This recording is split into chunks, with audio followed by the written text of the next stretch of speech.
What If stories were all the rage in comic books a few years ago, and the extension of that is like an Ultimate Universe style thing. Marvel has the Ultimate Universe. In fact, they just relaunched with a new Ultimate Universe. DC is doing Absolute Comics right now, and Power Rangers now has Power Rangers Prime. The original Ultimate Spider-Man kicked off with two basic ideas. One, what if Peter Parker was in high school in the year 2000 and got bit in the year 2000 instead of the year 1962?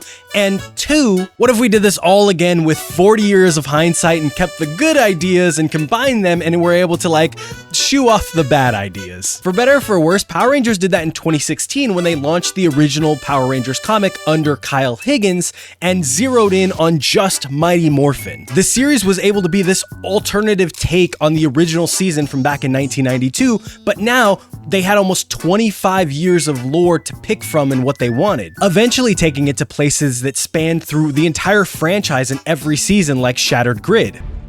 They could have been gods. And now they've decided to do that all over again, yet not just keeping the microscope on Mighty Morphin. No, now it's an entirely new universe. I fell off the comics probably around Necessary Evil, so when Power Rangers Prime was first solicited and this was shown as the jumping on point for new readers, I was like, oh, maybe that's where I can get back in. And it seemed to prove true. Kind of. We'll get to that towards the end. So being given the opportunity to do my own thing, with no continuity baggage behind, that wasn't baggage. It was obviously lovely, like canon, but I get to start fresh. But truly, this is the what if / ultimate universe of Power Rangers, and with no season coming this year or the foreseeable future, this is the newest Power Rangers that we got. So, written by Melissa Flores, let's get into it. The solicited cover is this redesigned version of the Mighty Morphin Red Ranger. We can obviously notice straight away that 1, she's a female. 2, she's not a boy. And 3, and most importantly, she's a girl! But 2, this isn't the normal Tyrannosaurus power coin. The T-Rex power coin is a side view of a T-Rex, and this one is obviously very straight on. She also has a sword mounted to her wrist in this photo, and then with the other hand, doing some kind of magic punch going on. I know I said they were getting away from Mighty Morphin, but it's the first cover of a Power Ranger series. You have to, that's your cash cow. You gotta do that. You know Hasbro was like, Samurai. No, put Jason in that shit. And this is the first big indicator to anyone looking through store shelves that this is a different kind of Power Rangers, but it does give one of the first big advantages to these Ultimate Universe. When Marvel did it in 2000, it was very important to update the issues of Peter Parker to reflect the issues of the time, and Power Rangers is no different. This issue, as we get into it more, you will see, puts a big emphasis on diversity. Hi, how are you? Fine, how are you? You know the Red Ranger as this buff, strong man, Jason. This isn't your grandpa's Power Rangers, though, because this is a girl Red Ranger. We start off the book with this beautiful spread illustrated by Michael Ying and colored by Fabi Marquez, with this preamble that reads, "Do we really need heroes? Humanity has tenaciously clung to the idea that good will always overcome evil, but if evil can be redefined as order, progress, then what signifies good?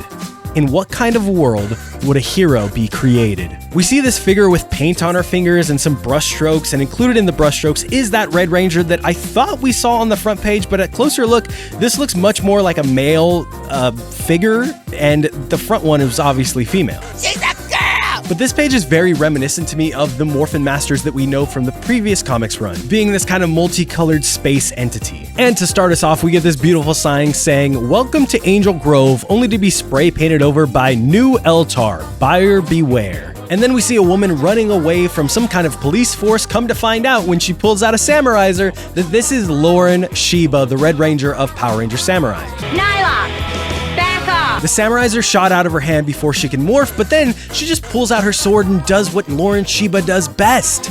Taking names. We're then introduced to Mark Zhao, an Equation refugee who's just taken out the trash, and he finds Lauren Shiba hanging out in his garbage can. He mentions his roommate Orion, which...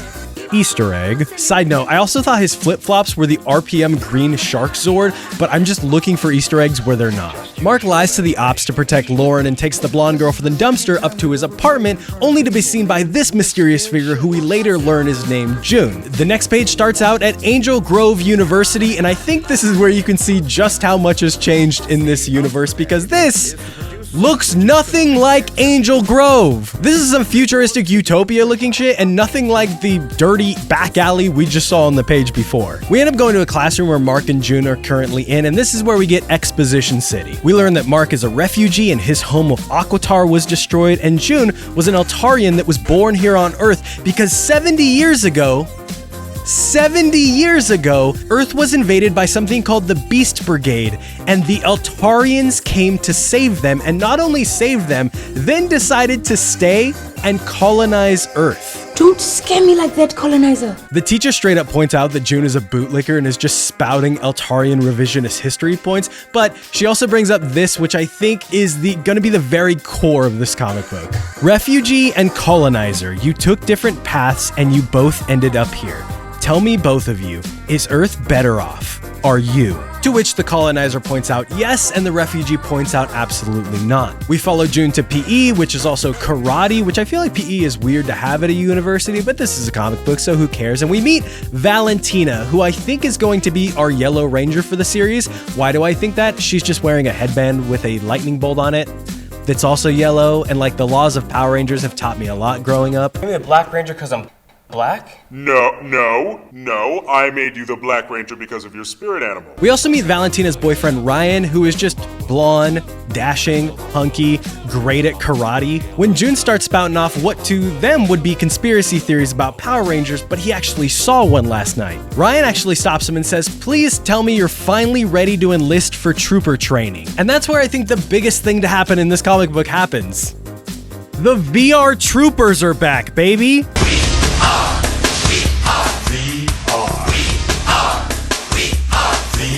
The next page almost confirms that this is Ryan Steele from VR Troopers, and that while he might not be one of these 3 VR Troopers we're seeing on the screen, he is in the Trooper Academy, which I feel like is a huge deal. VR Troopers is one of those like Ameritoku, Fox Kids, Toku Universe things that nobody really talks about anymore.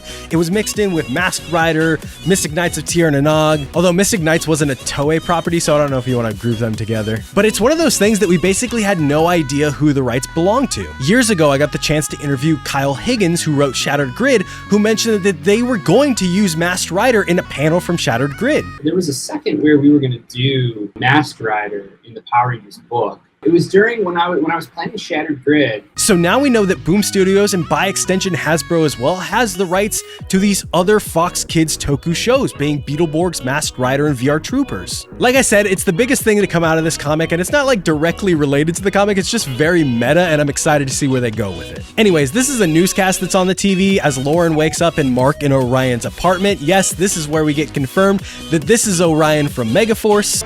You guys didn't think I'd let you do this all alone, did you? He even says he's a refugee from the planet Andresian, but he's not a Power Ranger, or at least he doesn't mention it here. He says he's pre-med. You a little young to be a doctor? He's pre-med at Illinois. Then why do you call yourself doctor? Why put off the inevitable? They hit it off, and Orion even calls it the Eltarian occupation of Earth, so now we know that not everyone is cool with it. We cut to nighttime outside, and Mark and Orion's apartment is surrounded by the Eltarian police force. Mark tries to warn Orion, but before he gets the chance, he's stopped by an officer that notices him from the night before. The officer is about to stab him, and I mean stab him, like this is a staff with a knife at the end. He's about to stab him before June intervenes and saves his ass. He talk no jutsus the officer, and the officer is basically like, hey, you're with June? So I guess you're cool, you're fine, I'm gonna leave you alone now. And then June reveals to Mark that he knows he has a blonde Power Ranger in his apartment, and he says, start talking refugee.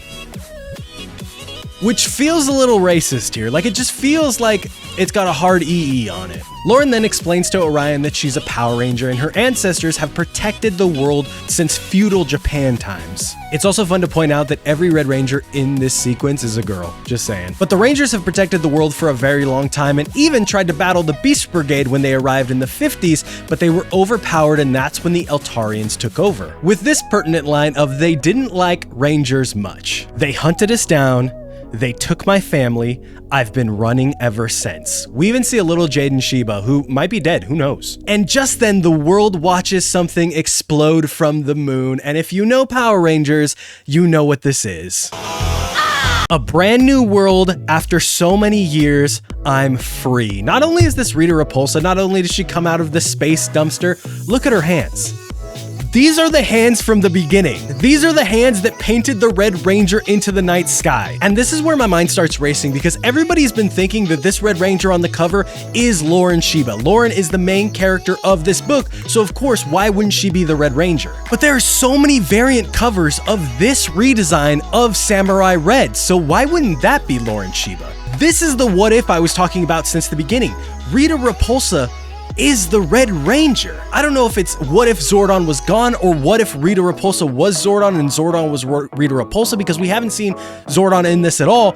But look at the shoulder pads on this Rita. Gold and black, and if I'm looking at that cover, I don't know, there's red, gold, and black. Rita Repulsa might be the Red Ranger of Power Rangers Prime, and that's kind of sending me. Like, that is the perfect way to start this out. The colors on the fingers and everything basically cements that she has some kind of connection to the Power Rangers or whatever the Morphin Grid is in this universe. And I read this yesterday that I got so excited that I had to read some other Power Rangers comic books that I ended up going back and reading all of Darkest Hour. And in that I noticed that this kind of looks like the Rita from Darkest Hour when she gets sealed away by Zed. She just shares some design choices with the Mistress Vile that was sealed away. That's all I'm saying. But more so than that, I think the ending of Darkest Hour with Billy like breaking the Morphin Grid and trying to set things right, I think this is obviously an offshoot of that. But I think it would be naive to assume that this comic doesn't fold back into the main Power Rangers comic universe at some point down the line, whether that be 50 issues, whether that be 12 issues. I think when Billy broke the Morphin Grid, it gave us these offshoots. So we might even get more Power Rangers Prime universes, if that makes sense. But I think that's the way to go, especially with the writer of Darkest Hour and the writer of this being the same person. And that's where it ends, on the cliffhanger of Rita. And I think a lot of people think that like, oh, now we got our big bad, but no, I think we got our big good in Rita Repulsa, or this version of her. I'm interested to see what you guys think. Overall, I think the comic is a very number one. And if you read comics, you know what I mean by that. There's a lot of exposition. There's a lot of like laying the groundwork for this world overall. And that's not a bad thing by any means. It's just a number one. I really would have liked to double size to get into the meat and potatoes of all this a lot more. But so far, we've got a couple characters and a world and not a whole lot beyond that. A solid 3 out of 5, but only for the fact that there's not much else to say about it. The VR Troopers are there, and I think they're just there to be Eltar's like publicly approved version of Power Rangers, if that makes sense. Like, they are the order that Rita was talking about at the beginning of the comic, and the Power Rangers are going to be the rebellion. And that's where you get those two ideologies of colonizer and refugee, and what it means to be a hero inside both of those spheres. But that's Power Rangers Prime number 1. Go pick it up in comic stores out this week. Let me know what you thought about the comic in the comment section down below.